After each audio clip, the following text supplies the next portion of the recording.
እኛ ትፈልጋለች ለምን አትፈልግም? ሁሌ እኮ ፈልጋለሁ ብለሃል። ሲጀመር አልፈልግም ምናምን አይደለም። እኔ ህይወቴ ቢስተካከልና በስነ ስርዓት ህይወቴን ብኖር ምንም አልጠላም፣ ደስ ነው የሚለኝ። ሲቀጥል ደግሞ እኔም ብሆን ይቅርታ ለመጠየቅ እንደዛ አይነት ነገር ውስጥ የገባሁት ደህና ነኝ ብለህ ከምታስብበት ጊዜ ጀምሮ ደህና ኮንክ በኋላ ቤት አንዳንድ እቃዎች አሉ ምናምን ትመጣለህ፣ ጥሩ ታይም አሳልፈህ ትሄዳለህ። እኔም አንተ ላይ ያየሁት ነገር ስላለ ነው ወደ ይቅርታው የሚያመዘንኩት፣ አብረን እንድንሆን የፈለኩት። እንዴ ምን አይነት ነገር አሳየሁሽ ሩታ? አብሮ ለመኖር የሚያስደርግ ነገር ያሳየሁሽ ነገር አለ ላንቺ? ታያሩታ ለምን ተወሻለሽ? ምንም አይነት ነገር ያሳየሁሽ ነገር የለም። ይሄ የአንቺ ፍላጎት ነው። ምናልባት አንቺ ሴት ልጅ ነሽ። ሴት ልጅ ደግሞ ስትሆኚ አንዴ ስሚኝ፣ ሴት ልጅ ስትሆኚ ምናልባት እድሜ ያሳስባል ምናምን ብዙ ነገር አለ። ስለዚህ እንደዛ ከሆነ አንቺ የማግባት ፍላጎት ስላለሽ እኔ የማግባት ፍላጎት የለኝም። አሁን እድሜ ያሳስበኝም እኔ እኮ አድርሻውን ማግባት ምናምን አይደለም። ገብቶሃል አይደል? መጀመሪያ የተጋባችሁ ሰዎች ናቸው። አሁን እንደናንተ ድጋሚ ማጋባት ምናምን ደግሞ አይደለም።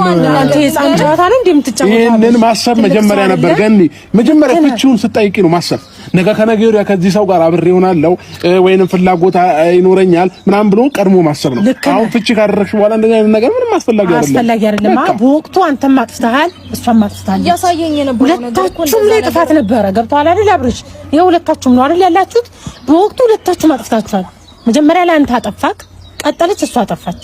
ማስፈረም የሌለባት ነገር ነው ያስፈረመች። ልክ ነው፣ ግን ወረቀት ስለተፈረመ ብቻ ይሄ ነገር የሚፈጠር ሲጀመር አይደለም። ቆየው እኔ አንድ ነገር ልበለ። ጥያቄ ጠየቀን አይደለም? አዎ ሩታ እዚች ጋር ይቅርታ ፈላጊ ናት። አንተ ጥያቄ ጠየቀን፣ እኔም እንደዛው ጥያቄ ልጠይቀ።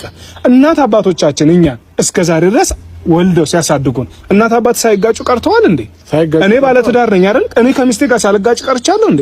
ብዙ ያጋጭ ኖ ፍቺ መጠየቅ ጉዳይ አይደለም። ምናልባት አንተ ፍቺ ጠይቀ ሰው እኮ አንዴ ወንድሜ ፍቺ ጠይቆ 5 ዓመትም 6 ዓመትም ተፋቱ መልሶ ይታረቃል አይደል እንዴ? አንተ ሰላምን ፈልግ እኮ ነው። አሁን ሩታ ከትላንትና ዛሬ ተሽላለች። ተረዳኸኝ አይደለም? ከትላንትና ዛሬ ከትላንት ጥፋቴ አሁን ቀድመን እያወራን ነበር። ከትላንት ጥፋቴ ብዙ ተምሬያለሁ እያለች ነው። ገብቶሃል? አንተ ደግሞ ከትላንት ጥፋት ምን ተማርክ? አንድ ማወቅ ያለባችሁ ነገር ልንገርህ። ሲጀመር እንለያይ እንፋታ